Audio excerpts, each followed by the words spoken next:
is a video tutorial on how to sell your Amazon single to your Instagram followers. So if you've seen my previous video, I explained how you can become an affiliate with Amazon.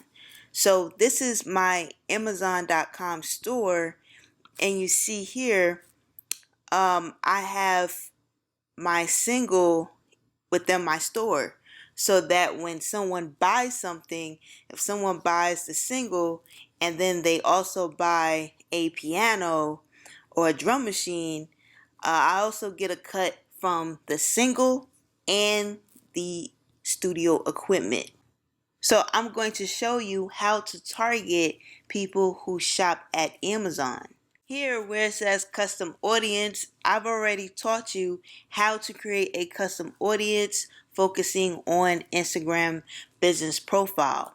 Alright, so we're gonna go to IG followers because we are targeting your Instagram followers.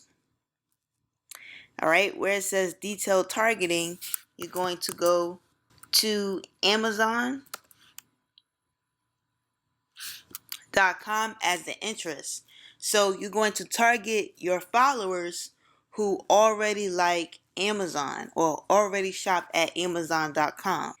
And in that case, you're going to bring traffic onto your Amazon through your website. So you have to put the link, the Amazon link on your website. So bring the Instagram ads traffic to your website and then have a link for your Amazon.com so that people will buy straight from Amazon. And if you're an affiliate with Amazon.com, you also get a cut from your own single and whatever else they buy.